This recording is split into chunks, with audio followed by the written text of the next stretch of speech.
Welcome to news 360 prime debate. నేను మీ పవన్ కృష్ణమూర్తి.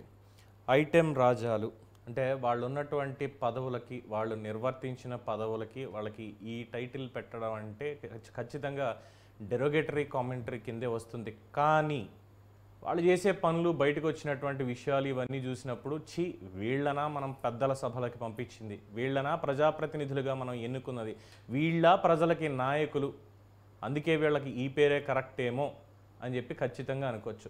వైఎస్ఆర్ కాంగ్రెస్ పార్టీలో ఈ కాలకేయుల్లాగా కామకేయులు బాగా ఎక్కువైపోయారు అనేది ప్రస్తుతం ప్రజల నుంచి వినిపిస్తున్నటువంటి మాట. ఎందుకంటే అధికారంలో ఉన్నప్పటి నుంచి అధికారం కోల్పోయిన తర్వాత కూడా ముచ్చటగా వాళ్ళ పేర్లు, వాళ్ళ సంబంధించినటువంటి వివరాలన్నీ బయటకు వస్తూనే ఉన్నాయి. తాజాగా ఈరోజు బయటపడినటువంటిది ఎమ్మెల్సీ అనంతబాబుకి సంబంధించినటువంటి ఒక ప్రైవేట్ కాన్వర్జేషన్ వీడియో.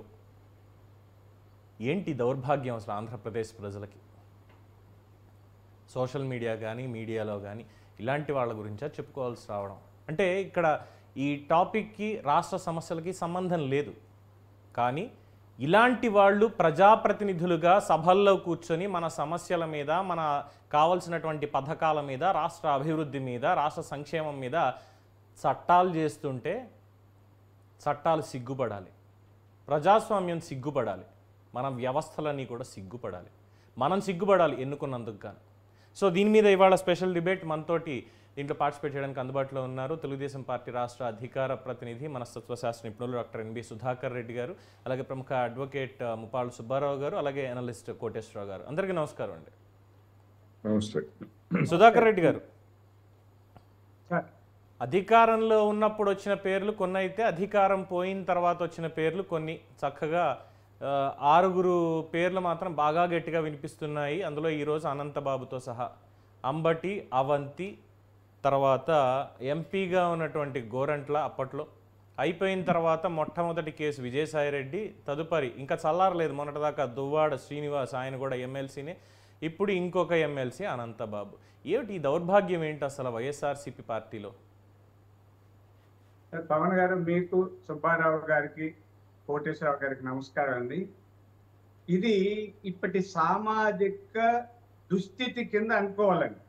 అంటే ఏ కొందరో చెప్తే సమాజం దుస్థితి ఎందుకు అంటామంటే, ప్రతి చోట కొన్ని రుగ్మతలు బయటపడుతూ ఉంటాయి. అంటే వ్యక్తులకు ఉన్న మానసిక రుగ్మతల్లాగే సమాజంలో కొన్ని దుష్ట శక్తుల వల్ల ఇలాంటి రుగ్మతలు బయటపడుతుంటాయి. ఇవి సమాజంలో ఆధునిక పోకడలకి కొద్ది అర్థం పడుతుంది. అంటే ఎక్కడో లక్షకొకరో లేదా కోటికొకరో చేసిన ఇలాంటి పరిస్థితి దాపురిస్తుంది అంటే ఈ సమాజంలో విలువలు క్షీణిస్తున్నాయి, నీతి నియమాలు తప్పిపోతున్న వ్యక్తులు తయారవుతున్నారన్న దానికి ఒక తార్కాణం. అయితే రాజకీయ వ్యవస్థ చాలా భ్రష్టు పట్టిపోయింది.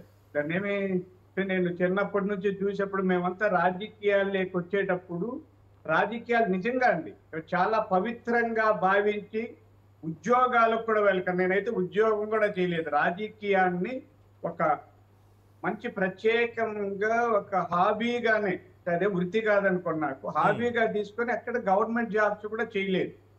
రాజకీయాల్లో ఉంటే సమాజానికి ఉపయోగపడచ్చు అన్న ఉద్దేశంతో మా తరంలో రాజకీయాలు ఎక్కువ యువకులుగా ఇప్పుడు ఎందుకున్నామని అనిపిస్తుందండి. నేను చాలా సందర్భాలు అంత అవినీతి, అక్రమాలు, దురాగతాలు, దుర్నీతులు పెరిగిపోతున్నాయి. దీంట్లో ప్రత్యేకంగా అంటే మనం వైఎస్ఆర్ పార్టీని ప్రత్యేకంగా విమర్శించాల్సిన అవసరం లేకపోయినా తాజాగా జరుగుతున్న పరిణామాలు ఎందుకు ఆ పార్టీలోనే ఎక్కువ మంది అలా ఉన్నారనేది కూడా మనం ఆలోచించాలండి. కరెక్ట్. అంటే మనం రీసెర్చ్ మెథడాలజీలో ఇలా చూస్తుంటాం, అక్కడే ఎందుకు ఇలా ఉంది, అంటే ఆ ప్రాంతం ఎందుకు చెడిపోతుంది, లేదా ఆ పార్టీ ఎందుకు చెడిపోతుంది, లేదా అక్కడ ఈ జబ్బులు ఎందుకు వస్తాయని పరిశోధన చేసినట్టుగానే వైఎస్ఆర్ పార్టీలోనే ఇలాంటి విశృంఖల వ్యక్తిత్వం ఉన్న వాళ్ళు ఎందుకు తయారవుతున్నారని ఆలోచిస్తే యథా రాజా తదా ప్రజ అనేది ఒక సామెత ఉందండి. అంటే ఆ పార్టీలో నీతి నియమాలకి ఎప్పుడో తిలోదకాలు ఇచ్చారు. ఇలాంటి అవినీతి పరుల్ని, శృంగార లాలసుల్ని, నీతి తప్పిన వాళ్ళని కూడా ఆ పార్టీ ప్రోత్సహిస్తోందండి. ఈ మాట ఎందుకు అంటున్నానంటే, గతంలో నేను కాంగ్రెస్ పార్టీలో కూడా ఉన్నా, కాంగ్రెస్ లో లేదా బీజేపీ వేరే ఏ పార్టీలైనా సమాజం చీకొట్టే పరిస్థితిలో ఉన్న వ్యక్తులు వెంటనే పార్టీ నుంచి పంపించేస్తాడు. అసలు వాళ్ళతో సంబంధం ఉండదు. కానీ ఇప్పుడు ఏమైందంటే వాళ్ళే నాయకులు. ఇప్పుడు మనం మీరు అన్నట్టు చూస్తున్నాం దువ్వాడ శ్రీనివాసరావు గారు. ఇది పెద్ద ఎపిసోడ్. ఆయన భార్య లేదా ఆయనతో ఉన్న ఆమె ప్రియురాలా స్నేహితురాలా ఏది ఇదొక చర్చ. ఎంత దౌర్భాగ్యం అండి. వాడు బట్టలు వేసుకున్నాడా విప్పేశాడా ఒక చర్చ. వాడు భార్యతో కాపురం చేస్తున్నాడా మరో ఆమెతో తిరుగుతున్నాడా ఒక చర్చ. ఆమె మొగుడిని వదిలేసిందా వీడితో ఉందా ఒక చర్చ. ఏంది దౌర్భాగ్యం. ప్రపంచానికి నాగరికత నేర్పిన భారత దేశంలో ఈ భారతీయ సంస్కృతిలో ఇట్లాంటి విషపు మొక్కలు లేదా కలుపు మొక్కలు ఉద్భవిస్తా ఉన్నప్పుడు బాధ అనిపిస్తుందండి. అందుకని జగన్మోహన్ రెడ్డి గారు లేదా పార్టీలో కూడా కొద్ది దీని మీద చర్చ జరగాలండి. వెంటనే జగన్మోహన్ రెడ్డి గారు ఇలాంటి దుష్ట శక్తులందరినీ వెంటనే ఏది పారేస్తే అతనికి మంచిదండి. అయితే ఇక్కడ మీ ఒక పాయింట్కి అడ్డొస్తున్నానండి. ఏంటంటే జగన్మోహన్ రెడ్డి ఇలాంటివన్నీ చూడాలి, చూసి చర్యలు తీసుకోవాలని అన్నారు. నేను అందుకే స్టార్టింగ్ కామెంట్స్లోనే చెప్పాను, ఎన్నికలకి ముందు 2019 ఎన్నికల తర్వాత జరిగినటువంటి ప్రహసనం ఇది చూసినప్పుడు 24 ఎన్నికల మధ్యలో జరిగిన పేర్లలో అవంతి శ్రీనివాసరావు పేరు వచ్చింది, అంబటి రాంబాబు పేరు వచ్చింది. At the same time Gorantla Madhav issue అందరూ చూసాం. అదే పెద్ద దౌర్భాగ్యం. అంటే ఆ 3 ఇన్సిడెంట్ల తర్వాత ఇంత ఘోర ఓటమి, అంటే 11 సీట్లు మాత్రమే ఇచ్చి ప్రజలు కూర్చోబెట్టినప్పటికీ కూడా వరుసగా పార్టీలోనే ఇక నెంబర్ 2గా పేరొందినటువంటి విజయసాయి రెడ్డి వ్యవహారంతో పాటుగా తర్వాత ఎమ్మెల్సీ చాలా అత్యంత నమ్మకస్తుడుగా ఉన్నటువంటి దువ్వాడ శ్రీనివాస్ వ్యవహారం నిన్నటి వరకు కూడా, నిన్ననే ఇన్ఛార్జ్ కింద కూడా తొలగించేశారు, అది వేరే విషయం అనుకోండి. ఈ 2 వచ్చినప్పటికీ కూడా ఇప్పటికీ ఇంకా ఆయన ఏం మాట్లాడడం లేదు, చర్యలు తీసుకోవట్లేదు అంటే దాన్ని ఏమనుకోవాలి? జగన్మోహన్ రెడ్డి వ్యవహార శైలిని ఏమనుకోవాలి? ఒక జాతి పక్షులు కలిసి ఎగురుతాయని ఒక సామెత అండి. జగన్మోహన్ రెడ్డి గారికి ఇవన్నీ తప్పులు అనిపించలేదు, అదే దౌర్భాగ్యం. జగన్మోహన్ రెడ్డి గారు కూడా మంచి లీడర్, రాజశేఖర రెడ్డి గారి కొడుకు, ఆయన కడుపును పుట్టారు, రాజకీయాలు చేస్తున్నారు. నీతి మాలిన వాళ్ళని నెత్తిన పెట్టుకోవడం దురదృష్టం అండి రాజకీయాల్లో. అంటే ఇది వ్యక్తిత్వం అనుకుందాం. ఒక మనిషి రాజకీయాల్లో ఉన్నా, రాజకీయాల్లో లేకపోయినా, ఉద్యోగంలో ఉన్నా, ఎక్కడ ఉన్నా, ఏ వృత్తిలో ఉన్నా అది వ్యక్తిత్వం వేరు, వ్యవస్థలు వేరు అనుకుందాం. కానీ చెడిపోయిన వ్యక్తులు, చెడిపోయిన వాళ్ళని పార్టీలో ప్రోత్సహిస్తున్నారు అంటే ఆ నాయకుడికి వ్యక్తిత్వంలో లోపం ఉందని ఆలోచించాల్సి వస్తుందండి. ఎవరైనా ఇప్పుడు మా తెలుగుదేశంలో కూడా ఇలా ఎవరైనా బట్టలు ఇప్పుకొని తిరిగితే నేనే మొదటి రోజు చెప్తాను చంద్రబాబు నాయుడు గారికి, అన్న ఆయన్ని సస్పెండ్ చేయాలి, ఇలాంటి వాళ్ళు మన పార్టీలో వద్దు అంటే. ప్రతి చోట అవినీతి అక్రమాలు చిన్న చిన్నవి ఉంటాయండి. మనం ఈ రోజు కూడా నేను ఒక చోట అదే చెప్పాను, ఇది ఒక అధికారికి చెప్పాను, అవినీతి లేదని నేను అనలేనండి, అవినీతి లేదా అక్రమాలకు కూడా ఒక పరిమితి ఉంటుంది, చూసి చూడనట్టు పోయే స్థితి. విపరీతమైనప్పుడు ప్రజల్లో తిరుగుబాటు వస్తుంది. మీరు అధికారులు అది చూసి చూడకుండా ఉంటే ఆ చెడ్డ పేరంతా ఎవరికి వస్తుంది? ప్రభుత్వానికి వస్తుంది. ఇప్పుడు ఈ అధికారి అవినీతి పడు చూసి చూడకుండా అవినీతిని అక్రమాలను పెంచి ఇసుక తోలి, మళ్ళీ మేము కూడా జగన్మోహన్ రెడ్డి లాగానే ఆ అర్ధరాత్రుల్లో గ్రావెల్ తోలి, అర్ధరాత్రుల్లో ఇసుక తోలి, అర్ధరాత్రుల్లో ఎర్రచందనం తోలితే మళ్ళీ మేమేమనేది జగన్మోహన్ రెడ్డి గారిని ఈరోజు చెప్పాను ఒక అధికారికి, ఈ అక్రమాలను మీరు ప్రోత్సహించారంటే మీరు ఎవరు ఎందుకు చేస్తున్నారో తెలియదు, మా పార్టీకి చెడ్డ పేరు వస్తుంది, చంద్రబాబు నాయుడు గారికి చెడ్డ పేరు వస్తుందని. ఇది ఎందుకు అంటున్నాను అంటే నేను అధికార ప్రతినిధిగా చెప్తున్నాను. మీరైనా, నేనైనా, తెలుగుదేశం అయినా, జనసేన అయినా, బీజేపీ అయినా, కమ్యూనిస్టులైనా ఎవరైనా పార్టీ నియమ నిబంధనల్ని చూడాలి, సిద్ధాంత పరంగా వ్యక్తుల్ని తయారు చేసేయాలి, ఆ వ్యక్తుల ద్వారా సమాజాన్ని ఉద్ధరించాలి. ఇది పార్టీ వ్యవస్థ. అయితే ఇక్కడ జగన్మోహన్ రెడ్డి గారి దగ్గర మీరు చెప్పినట్టు వాళ్ళందరూ అప్పుడు బూతులు మాట్లాడే అతను మంత్రి, బూతులు బాగా మాట్లాడితే మంత్రి పదవి ఇచ్చారు. మా రోజా గారు విపరీతంగా మాట్లాడారు, ఎప్పుడు లేనంత తేడాతో ఓడిపోయారు. నగిరి నియోజకవర్గంలో 2000, 3000, 5000కి మించి ఉద్దండలు కూడా గెలవల. రెడ్డివారి చెంగారెడ్డి గారు, గాలి ముద్దుకృష్ణారెడ్డి గారు కూడా అంతా 5000, 1000 ఇట్లా గెలిచారు. ఈమె 40,000తో ఓడిపోయిందంటే ఇదే ఈ బూతులు తిట్టి. మిగతా అందరూ కూడా అంబటి రాంబాబు గారు ఎవరైనా చూడండి. కాబట్టి జగన్మోహన్ రెడ్డి గారు తన పార్టీని కొద్ది ప్రజాస్వామ్యయుతంగా, సిద్ధాంత పరంగా పునర్నిర్మించుకుంటే బాగుపడతారండి. లేకపోతే జనం చీకొడతారన్నది ఆయన గుర్తిస్తే మంచిది. రైట్. సుబ్బారావు గారు చెప్పండి సార్. అంటే ఇది వాళ్ళ వ్యక్తిగత వ్యవహారం అనుకోవచ్చు సార్. ఏదో వీడియో బయటకు వచ్చింది కాబట్టి ఇప్పుడు గుడ్డగాల్చి మొహం మీద వేసేయడం ఇలాంటివి ఏం చేయాల్సినటువంటి పని లేదు. అది 4 గోడల మధ్యలో వాళ్ళకి ఇద్దరి మధ్యన జరిగినటువంటి ఒక వ్యవహారం. మొత్తంగా ఒకళ్ళు బయట పెట్టారు. ఎవరు ఏంటనేది పక్కన పెడదాం. అయితే ఇలాంటి వాటికి శిక్షలు అంటూ ఏవి ఉండవా? అది వాళ్ళు ఇష్టపడి చేసుకున్నారు కాబట్టి మనం ఏం మాట్లాడక్కర్లేదు పవన్ అని మీరు చెప్పొచ్చు. బట్ పబ్లిక్లోకి వచ్చి ఒక ప్రజాప్రతినిధిగా, ఎందుకంటే కర్ణాటక శాసనసభలో కావచ్చు, తమిళనాడు శాసనసభలో కావచ్చు, ఇతరత్ర కొన్ని రాష్ట్రాల్లో శాసనసభల్లో ఇలా అశ్లీలపరమైనటువంటి వీడియోలు చూస్తున్నారు ఇది అని చెప్పి వాళ్ళ మీద కేసులు పెట్టారు. ఇక్కడ చూడడం పక్కన పెడితే వీళ్ళే ఇలాంటివి చేస్తున్నారు. ఇలాంటి ప్రజాప్రతినిధుల మీద కేసులు అనేవి ఉండవా? చట్టం చర్యలు తీసుకోలేదా? ఇక్కడ ఒకటండి, ఈరోజు వీడియో రావటం ఇదేం కొత్త కాదు ఆయన మీద. ఈరోజు వీడియో రావటం వల్ల మీకు మిగతా ఈ రాష్ట్రంలో తూర్పుగోదావరి జిల్లా కాకుండా మిగతా వాళ్ళకు కూడా తెలిసిందంతే. ఆల్రెడీ వీధి సుబ్రహ్మణ్యాన్ని హత్య చేసి డోర్ డెలివరీ చేసినటువంటి ఈ ఎమ్మెల్సీ గురించి ఆ రోజున ఆదివాసీ ప్రాంతాలు తిరిగా నేను, కొత్తగూడెం చుట్టుపక్కల ప్రాంతాలు. ఆ రోజే ఈయన జాతకం అంతా తెలిసిపోయింది. కానీ ఎవరు కూడా బయటకు వచ్చి చెప్పేయండి ధైర్య సాహసాలు లేవు.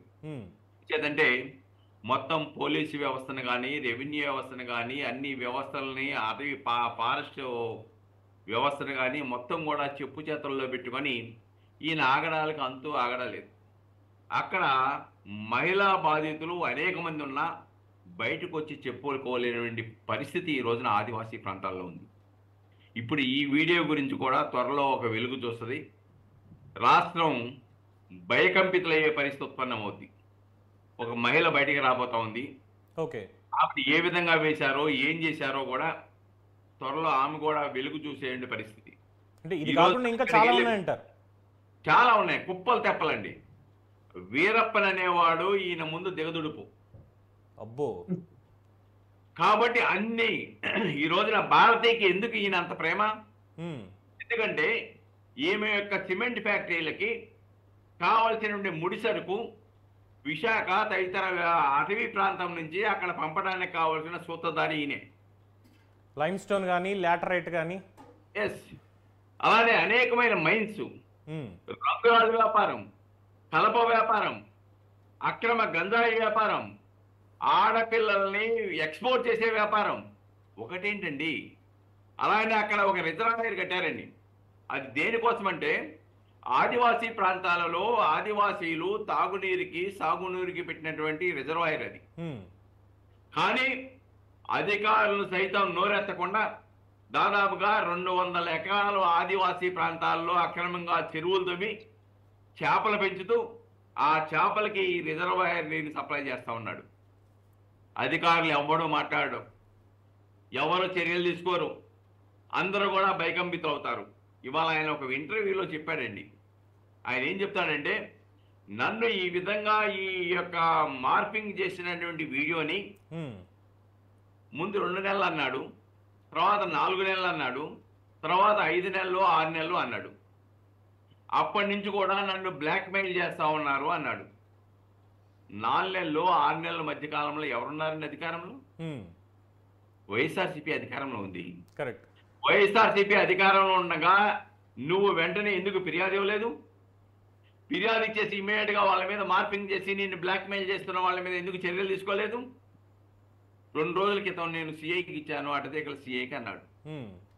పాపం ఒక మీడియా వాళ్ళు ఫోన్ చేసి అడిగారు.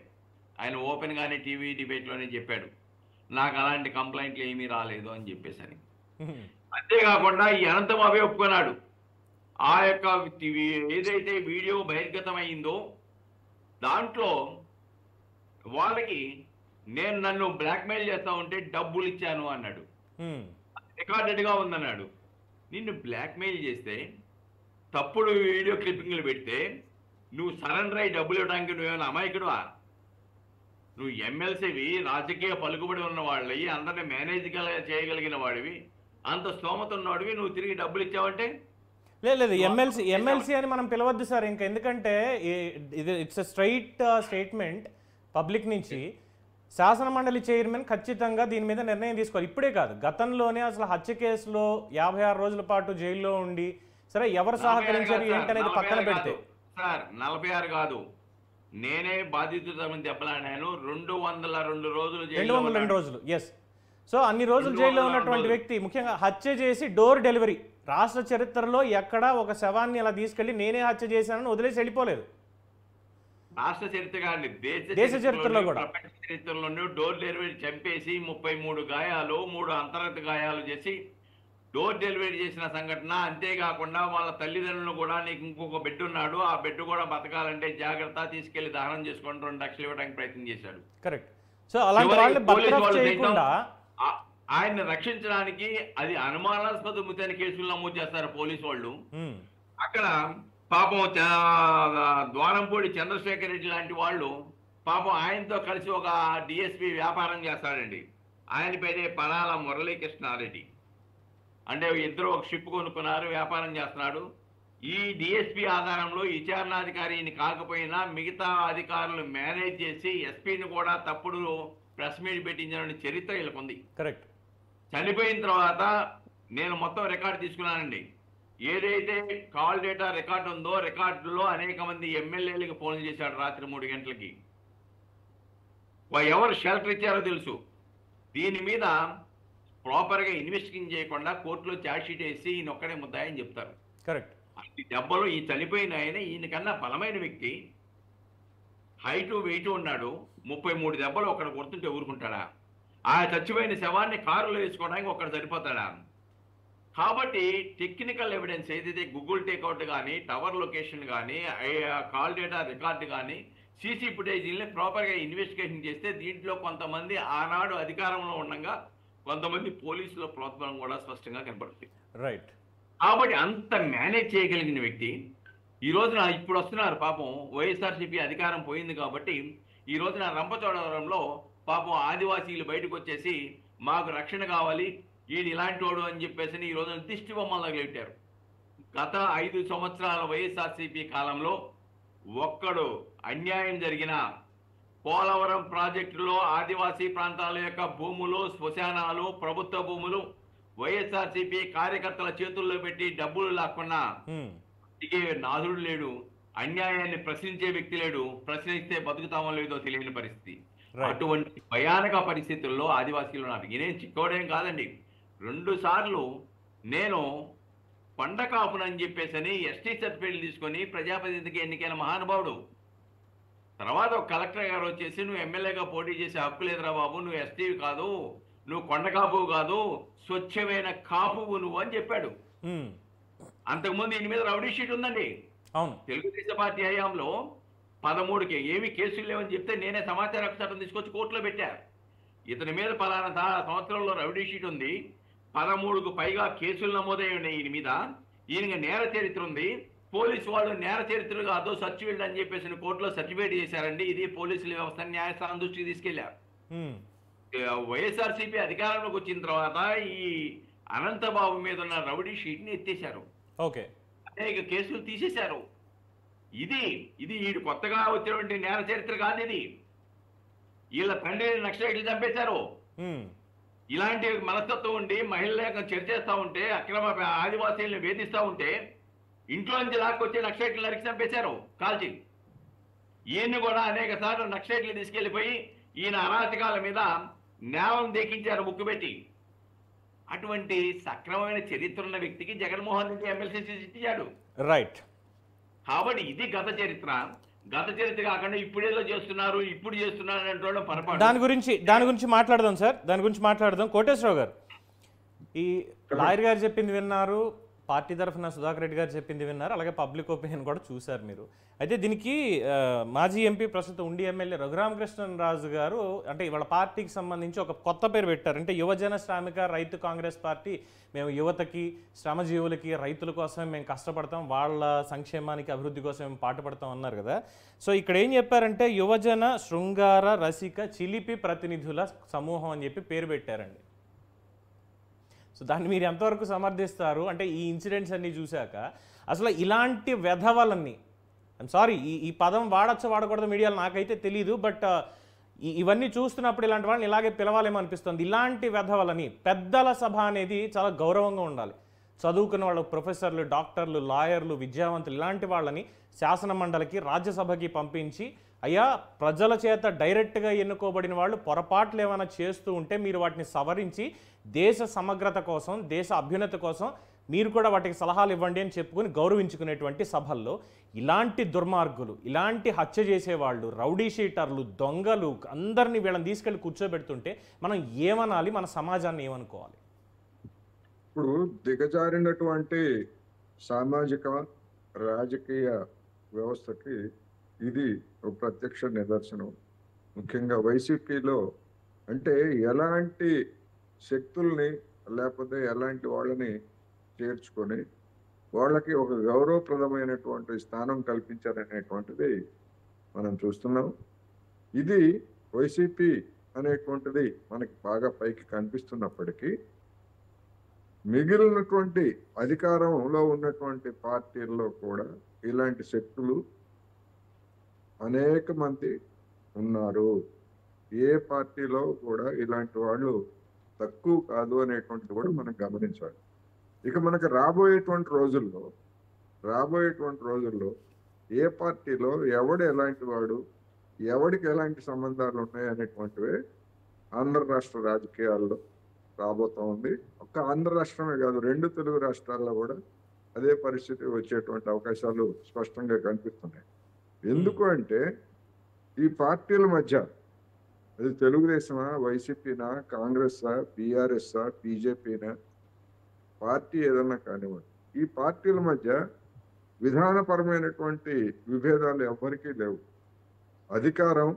ఆ అధికారాన్ని ఉపయోగించుకొని సంపాదించుకోవడం, ఆ సంపాదించుకునే క్రమంలో ఇలాంటి విషయాలన్నీ కూడా కామన్గా జరుగుతున్నటువంటి పరిణామం అందరికీ తెలిసిందే. కాకపోతే ఏంటంటే ఇది బరి తెగించి నిస్సిగ్గుగా వాళ్ళు చెప్పుకుంటున్నారు. ఇప్పుడు ఉదాహరణకి మన సుబ్బారావు గారికి తెలుసు, యాజ్ ఎ లాయర్, ఆ దువ్వాడ వాణి అనే అమ్మాయి, వాణి కాదు సారీ, ఆ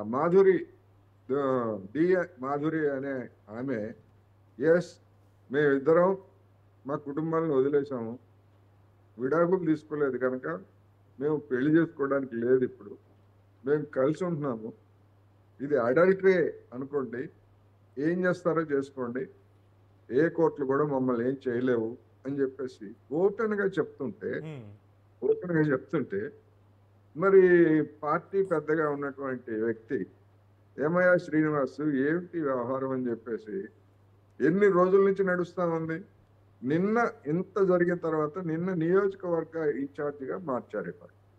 అదేమన్నా శిక్ష లేకపోతే అదేమన్నా క్రమశిక్షణ చర్య? అది ఓని దువ్వాడ శ్రీనివాస్ని మార్చారు. మరి విజయసాయి రెడ్డి మీద కూడా ఇంకా అంతకంటే దాంతో సమానమైనటువంటి లేదా అంతకంటే ఎక్కువ ఆరోపణ వచ్చింది కదా, మరి ఆయన ఎందుకని మార్చలేదు? కరెక్ట్. ఇంకా అనేక మంది మీద ఇట్లాంటి ఆరోపణలు లేదా విమర్శలు, ఆడియోలు, వీడియోలు వచ్చాయి కదా, వాళ్ళ మీద ఎందుకని యాక్షన్ తీసుకోవట్లేదు? ఎందుకు అంటే ఇలాంటి వాళ్ళ మీద యాక్షన్లు తీసుకొని బయటికి పంపిస్తే ఆ పార్టీలో ఆయనతో సహా ఎవరు మిగలరు. అలా అంతగా పుచ్చిపోయింది ఒక రాజకీయ పార్టీ, అంతగా పుచ్చిపోయింది. అందువలన ఇప్పుడు అటువంటి వాళ్ళ గురించి మనం ఈ విధంగా డిస్కషన్లో మాట్లాడుకోవడానికే సిగ్గుగా ఉంటుంది. ఇవాళ్ళంతా కూడా ఏమి సందేశం ఇస్తున్నారండి వీళ్ళు? ఒక ఎమ్మెల్సీని అటువంటి ఆరోపణ వచ్చి ఆ విధంగా అల్లరల్లరై మొత్తం రాష్ట్రం అంతా సంచలనం జరుగుతూ ఉంటే ప్రపంచంలో ఉన్నటువంటి తెలుగు వాళ్ళు అందరూ కూడా రోజు నిజంగా దీనికి మన మీడియాను కూడా మనం తప్పు పట్టాల్సిందే. లేదు డెఫినెట్గా. అయితే ఇక్కడ అందుకే నాకు మిగతా మీడియాలో ఏం మాట్లాడతారు ఏంటనేది నాకైతే తెలిసారంటే పెట్టచ్చు, టైటిల్స్ పెట్టేసి వైకాపా రాసలీలని ఇంకోటని పెట్టచ్చు. బట్ నా పాయింట్ ఏంటంటే నేను ముగ్గురు పెద్దల్ని కూడా అడుగుతున్నా.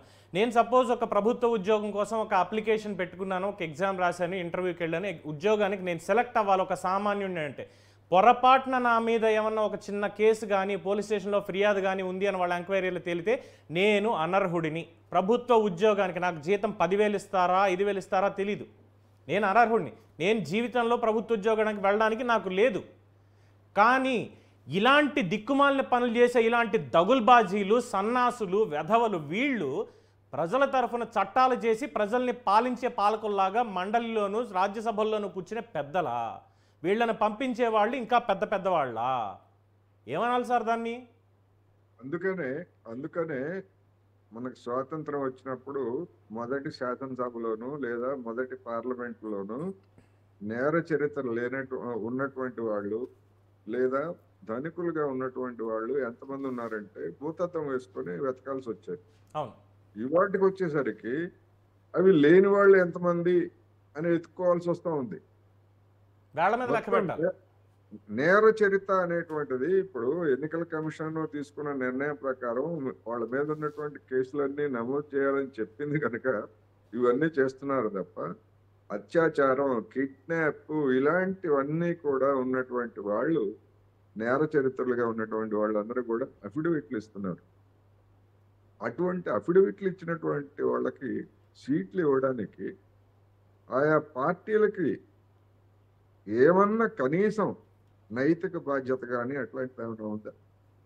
చూడండి, ఏ పార్టీలో ఇలాంటి నేర చరిత్ర లేనటువంటి వాళ్ళు ఎవరున్నారు చూడండి. ఎందుకు ఇస్తున్నారు? తెలుగుదేశమా, వైసీపీనా, బీజేపీనా, కాంగ్రెసా?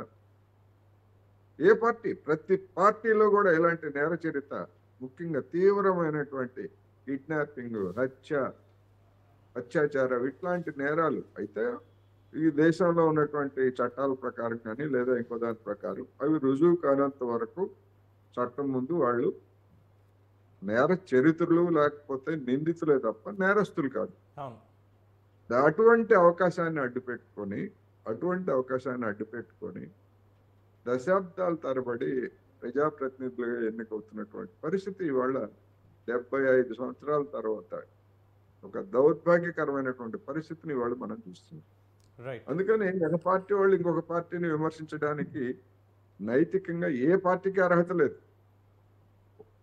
ప్రజలకు కూడా అర్హత లేదు సార్ నిజం చెప్పాలంటే. ఎందుకంటే ఆ పార్టీ కాకపోతే ఈ పార్టీ, ఆ నేత కాకపోతే ఈ నేతను ఎన్నుకుంటున్నాం. బ్యాక్గ్రౌండ్ ఏంటి, అసలు ఏం చేస్తే ఇమ్యూన్ అయిపోయారు ప్రజలు కూడా ఇమ్యూన్ అయిపోయారు. ఎందుకంటే ఆ పార్టీలో ఉన్నవాడు ఈ పార్టీలో చేస్తాడు, ఈ పార్టీలో ఉన్నవాడు ఆ పార్టీలో చేస్తాడు.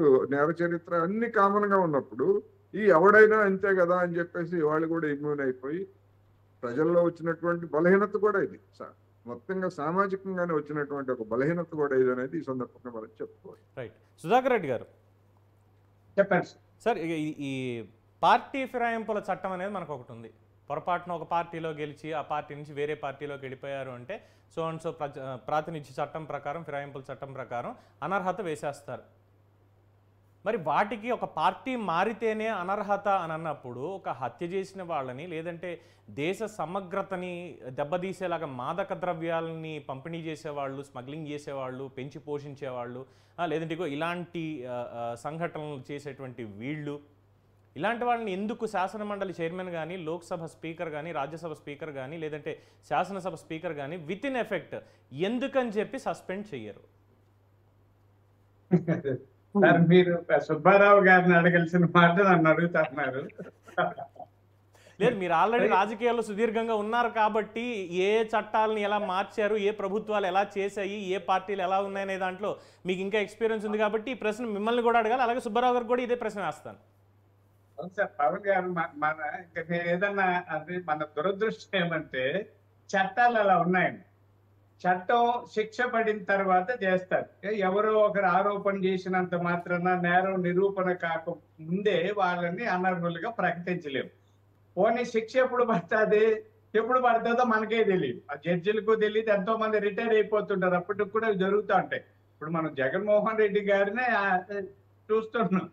5 ఏళ్ళు బెయిల్ మీద ముఖ్యమంత్రి చేశారంటే మన చట్టాలు అది ఉందండి. అంటే చట్టాలు లో ఉన్న కొన్ని లుసుకుల్ని ఆధారం చేసుకుని వీళ్ళందరూ బయటపడుతున్నారు. ఇప్పుడు అతన్ని ఎమ్మెల్సీని ఇదేదో వీడియో చూసి ఆయన సస్పెండ్ చేస్తే ఆయన కోర్టుకు వెళ్ళి స్టే తెచ్చుకుంటారు. ప్రతి చోట అదే ఉంది కదా, ఎక్కడైనా కోర్టు స్టే ఇస్తారు, కోర్టు మళ్ళీ విచారణ అంటారు. అవి జరిగేటప్పుడు పుణ్యకాలం కాస్త చేరిపోతుంది. ఇక్కడ ఏమంటే నన్ను అడిగితే అండి, నా ఉద్దేశం ఇందాక ఎంకే రావు గారు కూడా చెప్తూ ఏ రాయి అయితే పళ్ళు రాళ్ళు కొట్టుకోవడానికి అందరూ ఇలా ఉన్నప్పుడు వీడు ఆడమారి వాడు ఈడ మారితే జనం కూడా అలవాటైపోయి వేసేస్తున్నారు ఓట్లు. అలా కాకుండా జనాల్లో పరిణతి రావాలి, జనాల్లో మార్పు రావాలి, జనాల్లో పరివర్తన రావాలి. జనం దుర్మార్గుడైతే వాడు ఏ పార్టీ అయినా నేను ఓటు వేయను అనే పరిస్థితి వస్తే తప్ప బాగుపడు. నా కులమోడైతే వాడు దుర్మార్గం చేసినా నేను ఓటేస్తున్నా. నా కులమోడైతే ఎంత దౌర్జన్యం చేసినా ఏం చేసినా వాడిని నేను సమర్థిస్తున్నా. అర్థమైందండి? మన రాష్ట్రంలో ఎక్కువగా ఉంది కుల పిచ్చి. మేధావులండి, పిహెచ్డీలు చేసేవాళ్ళు, ప్రొఫెసర్లు, వీళ్ళు 10 మందికి మార్గదర్శనం చేసిన వాళ్ళు కూడా కులాల ఆధారంగా రాజకీయాలు చేస్తున్నారు. ఈ కుల పిచ్చి ఎక్కువగా ఉంది ఆంధ్రప్రదేశ్లో. ఆ తర్వాత ఈ కులాలు ఆ కులాలు గ్రూపులు అవుతున్నాయి, కులాలు వర్గాలుగా తయారై ఆ గ్రూపులు. కాబట్టి వాళ్ళు వీళ్ళు సపోర్ట్ ఏదన్నా అంటే దాన్ని మళ్ళీ కులం ఒకటి ఎత్తుకొచ్చి పెడతారు. ఈ ప్రజలు కూడా ఏమవుతున్నారంటే ఉన్నయ్య వాడు తిన్నాడు, వీడు తిన్నాడు, మనోడు తిన్నాడు, అయిపోయింది. ఇందాక చెప్పినట్టు సారు రావు గారు, విజయసాయి రెడ్డి గారికి అంత ఆరోపణ వస్తే ఆయన మగాడు అనుకున్నారు. ఆయన డిఎన్ఏ ఆయన బాగుంది, చాలా సమర్థుడు, ఆయన ఏమీ చేయలే. ఇతను చేస్తే ఇప్పుడు ఏమవుతుందండి, ఒక బలహీన వర్గమా లేదా వేరే వాళ్ళని అయితే చర్యలు తీసుకున్న రెడ్ల మీద లేదా వైసీపీలోని వీళ్ళు తిడతారు. పోనీ ఆ ఉన్న రెడ్లను తీసేస్తే ఆయన బతకలేడు. అలా ఉన్నదంతా ఇట్లా దొంగ రెడ్లే. మా లాంటి రెడ్లంతా వేరే పార్టీలో ఉన్నాం. ఈ దొంగ రెడ్లు, దోపిడీ రెడ్లు, అరాచక శక్తులైన వీళ్ళందరూ అక్కడ ఉన్నారు. అది ఏమైందంటే ఊరికే చెప్తున్నాను, మేము కూడా బాధపడుతున్నాం. మేము మా వాళ్ళు ఎవరన్నా మాట్లాడితే నీలం సంజయ్ రెడ్డి గారు అట్లాంటి వాళ్ళంతా అప్పటి నుంచి వచ్చే రెడ్లని ఎలివేట్ చేస్తూ వచ్చారు. అంటే మా ఏదో అనుకుందాం, ఇతను వచ్చి ఎలిమినేట్ చేసేసాడు. రెడ్ అంటే జనం కొట్టే స్థితికి తెచ్చాడు. రెడ్ అంటే దొంగ, రెడ్ అంటే ఎర్రచందనం స్మగ్లర్, రెడ్ అంటే ఇసుక దొంగ, రెడ్ అంటే ఈ స్థితికి తీసుకొచ్చారు. ఎవరు? జగన్మోహన్ రెడ్డి గారు, విజయసాయి రెడ్డి గారు. ఈ నేపథ్యంలో సో అంటే ఓవరాల్ గా చెప్పాలి అంటే దీంట్లో కంప్లీట్ గా అంటే ఒక కుల కోణం అనే దాన్ని రాష్ట్రంలో తీసుకొచ్చేసారు. అంటే సుధాకర్ రెడ్డి గారు చెప్పినట్టుగా ఒక కుల కోణం అనేది వచ్చేసింది దీంట్లో. అయితే ఇక్కడ కులాన్ని పక్కన పెట్టేద్దాం, చేసింది తప్పు చేసింది ఒక మనిషి, ఆ మనిషికి శిక్ష అనేది ఉండాలి. అట్ ద సేమ్ టైం ఇందాక చెప్పినట్లుగా ఒక ప్రభుత్వ ఉద్యోగానికి కావాలంటే ఎటువంటి కేసులు ఉండకూడదు అన్నప్పుడు మరి ఎందుకని మనం ఎన్నుకునేటువంటి ప్రజాప్రతినిధులు ఇటువంటి ఒక చట్టాన్ని చేయట్లేదు? అంటే ఇలాంటి వాళ్ళు లేకపోతే మన పక్కన కొంచెం బలం అనేది ఉండదని ఏమైనా ఫీల్ అవుతున్నారా? టంగుటూరి ప్రకాశం పంతులు గారికి ఇలాంటి బలం ఏమైనా ఉందా? నీలం సంజీవ్ రెడ్డి గారికి ఏమైనా బలం ఉందా ఇలాంటిది? జవహర్లాల్ నెహ్రూ గారు ప్రధాని, మొట్టమొదటి ప్రధాని, ఆయనకి ఏమైనా ఇలాంటి అవినీతి పరుల బలం ఏమైనా ఉందా? అటల్ బిహారీ వాజ్పేయి గారికి ఇలాంటి అవినీతి పరుల బలం ఏమైనా ఉందా? పివి నరసింహారావు గారికి దేశ స్థితినే మార్చేశాడు ఆయన సంస్కరణలతోటి. ఇలాంటి అవినీతి పరుల అండ ఏమైనా ఆయనకుందా? ఇలాంటి వాళ్ళనే కదా మనం ఎన్నుకున్నాం గతంలో. మరి ఎందుకు ఇప్పుడు వచ్చిన తర్వాత ఇలా ఉంది? అలాగే ఒక రైల్వే ప్రమాదం జరిగింది అంటే దానికి నేను బాధ్యత వహిస్తున్నానని చెప్పి రాజీనామాలు చేసినటువంటి వాళ్ళు ఉన్నారు. పేపర్ లీక్ అయ్యింది అంటే రాజీనామాలు చేసిన వాళ్ళు ఉన్నారు. అవినీతి ఆరోపణ వచ్చింది అంటే దాని మీద రాజీనామాలు చేసిన వాళ్ళు ఉన్నారు. ప్రభుత్వం నుంచి నాకు ఎటువంటి సొమ్ము వద్దు, నేను కారు కొనుక్కోవాలనుకుంటే నేను ఈఎంఐలో కొనుక్కుంటానని ఆఖరికి ఆయన చనిపోయిన తర్వాత కొన్నేళ్ల పాటు ఆయనకు వచ్చినటువంటి పెన్షన్ తోటి ఆ ఈఎంఐ కట్టి క్లియర్ చేసుకున్నటువంటి వ్యక్తి లాల్ బహదూర్ శాస్త్రి గారు. ఇలాంటి నేతలు మనకున్నారు. మరి వీళ్ళందరూ మన ప్రజలకు గుర్తురారా? వీళ్ళందరూ కులాల గురించి ఆలోచించి వాళ్ళకి ఓట్లు వేసామా మనం? ఇప్పుడు వచ్చేసరికి ఇలాంటి వాళ్ళందరినీ కూడా ప్రజాప్రతినిధులు అనాలి అంటే మరి వీళ్ళంతా ఎవరు? వీళ్ళందరూ ప్రజా కంటకుల? భారతదేశాన్ని ఇప్పటిదాకా నడిపించినటువంటి వీళ్ళందరూ ప్రజా కంటకులు అనుకోవాలా? ఇలాంటి వాళ్ళు ప్రజాప్రతినిధులు అని ప్రజల్లో కీర్తింపబడుతూ ఉండాలా? వీళ్ళకి చట్టాలు వర్తించవు, కోర్టులు పనిచేయవు. చట్టాల్లో కోర్టులో ఉండేటువంటి అంటే న్యాయ సూత్రాల్లో ఉండేటువంటి కొన్ని లొసుగుల్ని పెట్టుకొని లాయర్లు అందరూ తప్పు చేస్తున్నారు అనం. మంచి కోసం పోరాడే లాయర్లు ఉంటారు, చెడు వైపు నిలబడే లాయర్లు ఉంటారు. అల్టిమేట్గా ఇద్దరి మధ్య వాదన జరగాలి కాబట్టి మరి అలాంటి లాయర్లే ఇలాంటి వాళ్ళతోటి మేము ఉండము, ఇలాంటి పనులు చేసే వాళ్ళతోటి మేము ఎందుకు వాదించాలి అని ఎందుకు అనుకోవడం లేదు అనే ప్రశ్న కూడా సమాజంలో ఉత్పన్నం అవుతుంది. సుబ్బారావు గారు, దానికి మీరేమంటారు? అలా ఒకటండి, సేవా దృక్పథం అనేది లోపించింది. ప్రజాప్రతినిధుల్లో వ్యాపార దృక్పథం ఏర్పడింది. వ్యాపార దృక్పథం ఏర్పడిన తర్వాత ఆయన్ని ప్రజల గురించి ఆలోచించడు, ప్రజాసేవ వాడికి అవసరం లేదు. వాళ్ళు కూడా ఏమన్నా ప్రశ్నిస్తే ఏమడుగుతున్నారంటే, మీరు నాకేమైనా ఓటేశారా? 5,000 ఇచ్చాను, 3,000 ఇచ్చాను, 10,000 ఇచ్చాను, నేను కొనుక్కున్నాను, ఆ డబ్బులు నాకు రావద్దా అంటున్నాడు. అటువంటి పరిస్థితి ఉత్పన్నమైనప్పుడు ఆల్రెడీ ఈ నేర ప్రవృత్తిని గురించి లా కమిషన్ ఎప్పుడో ఒక రిపోర్ట్ సబ్మిట్ చేసిందండి కేంద్ర ప్రభుత్వానికి. అసలు నేరం ఆరోపించబడినటువంటి ఛార్జెస్ ఫ్రేమ్ చేసిన తర్వాత న్యాయస్థానం అది 5 సంవత్సరాలకు పైబడి శిక్ష పడే నేరాల్లో కనుక వాళ్ళు ముద్దాయిలుగా ఉంటే వాళ్ళు ఎన్నికల్లో పోటీ చేయకుండా చట్ట సవరణ చేయండి ప్రజాప్రాతినిధ్యం చట్టం అని చెప్పారు. కానీ పాలకులు లా కమిషన్ యొక్క రిపోర్ట్ను పట్టించుకోరు. అలానే సుప్రీంకోర్టు చాలా స్పష్టంగా చెప్పింది, రాజకీయ ప్రజాప్రతినిధుల మీద ఉన్నటువంటి నేరాలని ప్రత్యేక కోర్టులు పెట్టి సంవత్సరంలో పరిష్కరించాలని చెప్పేసని. అవును, అది సాధ్యం కాదు. ఎందుకు సాధ్యం కాదు? ఎందుకంటే ఆల్రెడీ లా కమిషను పార్లమెంటరీ కమిటీ గత 10-15 సంవత్సరాల క్రితం కేంద్ర ప్రభుత్వానికి రిపోర్ట్ ఇచ్చింది. ఈ దేశ జనాభా ప్రాతిపదిక మీద 10 లక్షల మంది ప్రజల యొక్క వివాదాలను పరిష్కరించడానికి 50 మంది న్యాయమూర్తులు ఉండాలని. కానీ ఈ దేశంలో 20 మంది కూడా లేరు. దాంట్లో అనేక మంది న్యాయమూర్తుల పోస్టులు ఖాళీగా ఉన్నాయి. ఇటువంటి పరిస్థితుల్లో సత్వర న్యాయం అనేది ఎలా జరుగుద్ది?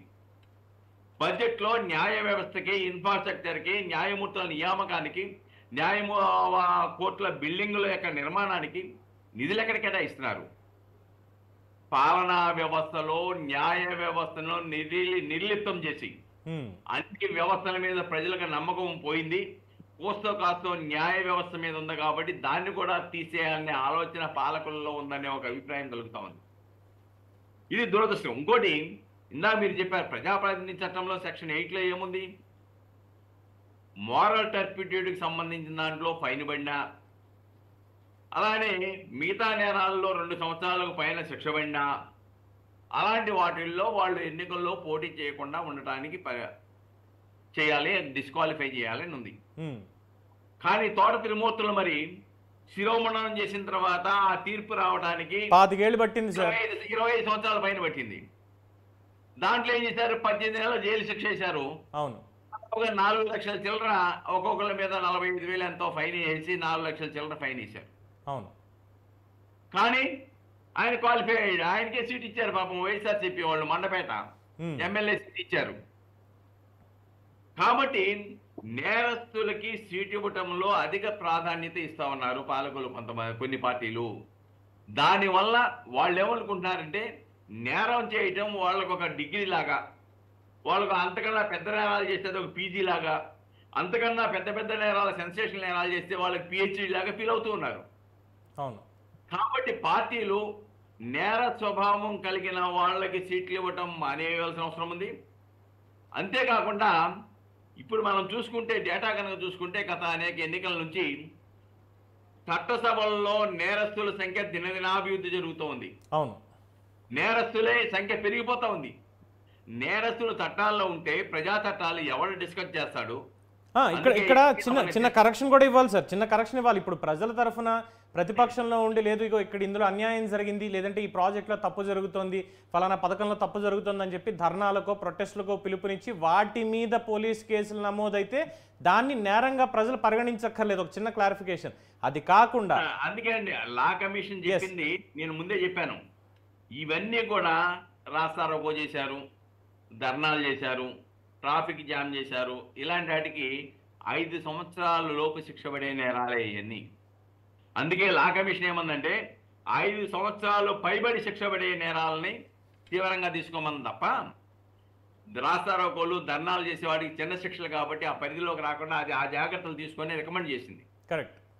కాబట్టి మేము కూడా మొదట్లో వచ్చినప్పుడు అదే గొడవ చేశాం. ప్రజా సమస్యల మీద ధర్నాలు చేసేవాళ్ళు, ప్రజా సమస్యలు కూడా పాటుపడేవాళ్ళు, వాళ్ళు ఏమైనా చిన్న చిన్న కార్యక్రమాలు చేస్తే దాన్ని వాళ్ళని అనర్హులు చేస్తే ప్రజా సమస్యల మీద ఉద్యమించే వాళ్ళు, సేవా దృక్పథం ఉన్న వాళ్ళు కొదవడతారు, వాళ్ళు ఇబ్బంది పడతారని చెప్తే దాని మీద లా కమిషన్ రిపోర్ట్ చూసిన తర్వాత 5 సంవత్సరాల పైబడిన శిక్ష పడే నేరాల్లో మాత్రమే అన్నారు. అంతవరకు దానికి పెద్ద ప్రాబ్లం ఉండకపోవచ్చు. కాబట్టి ఇక్కడ మనం చూడాల్సింది, ఈ రోజున జస్టిస్ ఎన్వి రమణ గారు సుప్రీంకోర్టులో చీఫ్ జస్టిస్గా ఉన్నప్పుడు ఆయన ఒక ఆవేదన వెలుగుచ్చాడు. గతంలో చట్టసభల్లో ప్రతి అంశం మీద కూడా ఒక జీవోనో, ఒక చట్టమో, ఒక బిల్లో పెడితే దాని మీద సుదీర్ఘమైన లాభ నష్టాల గురించి చర్చలు చేసేవాళ్ళు.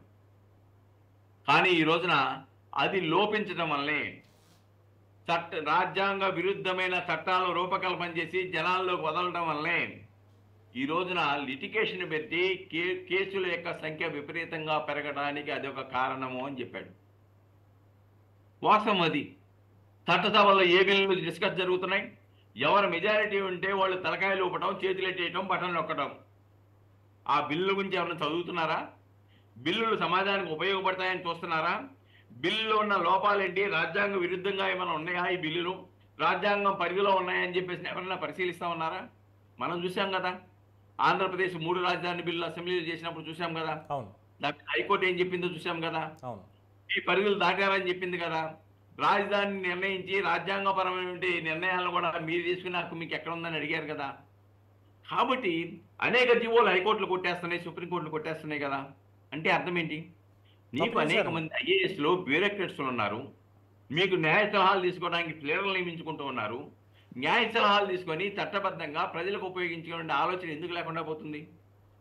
కాబట్టి ఇటువంటి లోపాలు దీంట్లో ఉన్నాయి. ఇప్పుడు అనంతబాబు విషయంలో కూడా ఆయన్ని చాలా స్ట్రాటజికల్గా యూత్కి డ్రగ్స్ అలవాటు చేస్తాడు.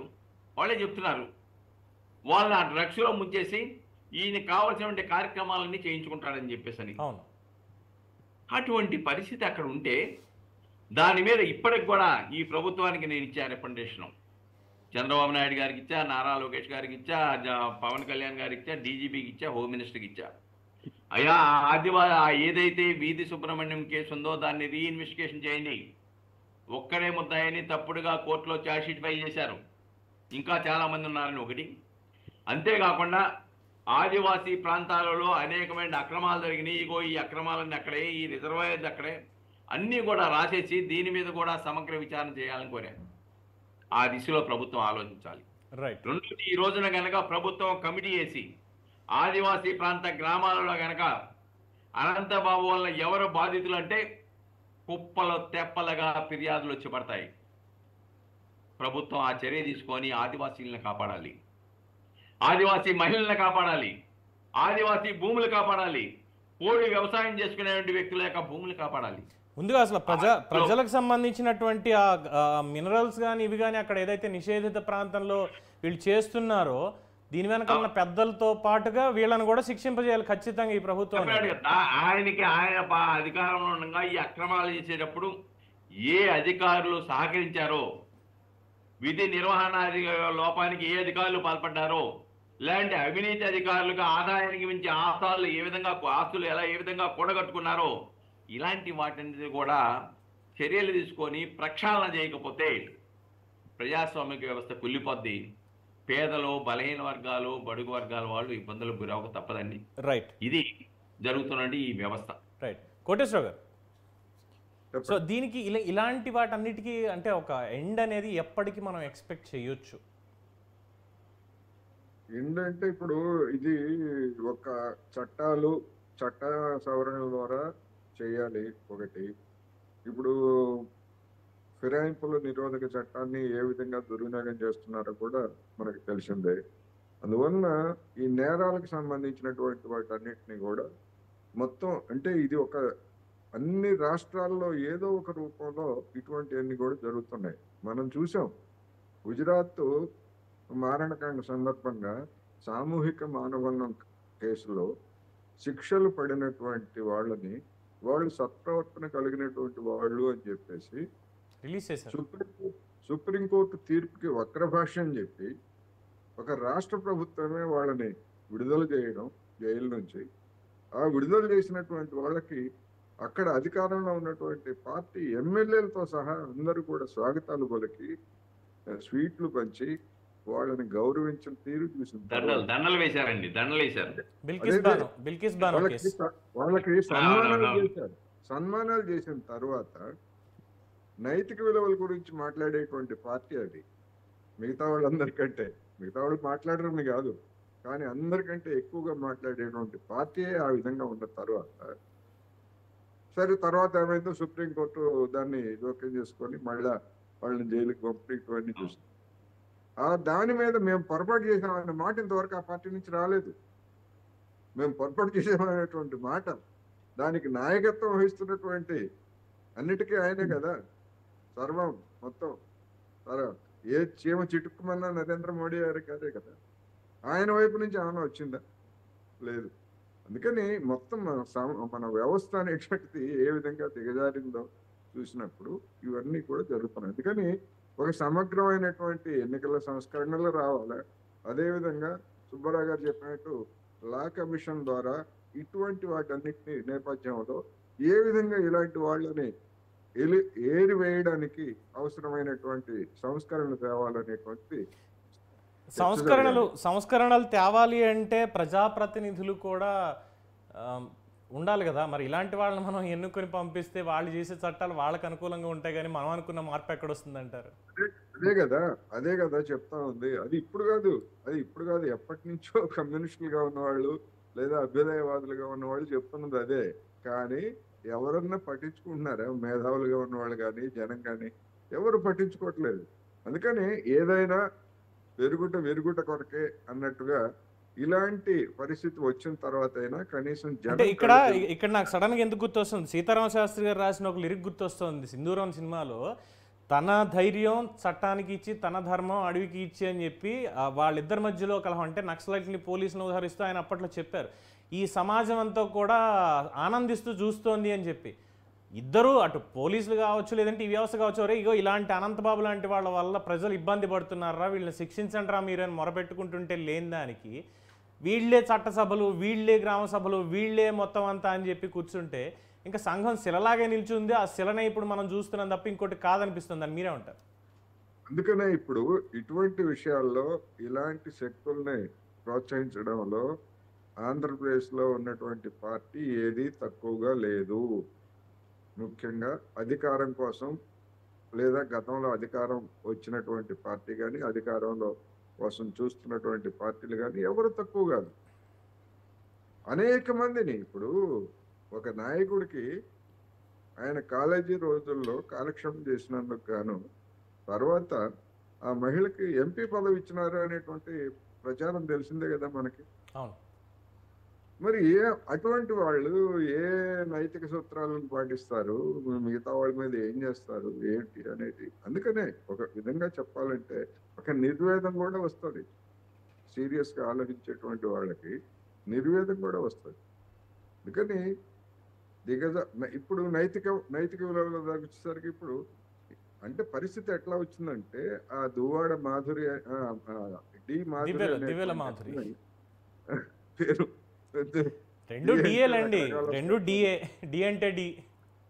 అదే ఆమె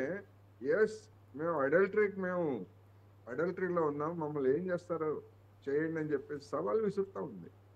ఏమి ఇప్పుడు ఆమె పోనీ ఒక మామూలు మహిళ కాదు, వైసీపీలో ఒక పదవిలో ఉన్నటువంటి మహిళ కూడా. ఇప్పుడు దువ్వాడ శ్రీనివాస్ ఎట్లాగా ఎమ్మెల్సీగా ఉన్నాడు, ఆమె కూడా ఒక పదవి ఇచ్చి కూర్చోబెట్టారు. మరి అటువంటి వాళ్ళు ఆ విధంగా రెచ్చిపోతా ఉంటే ఏం చేయాలి?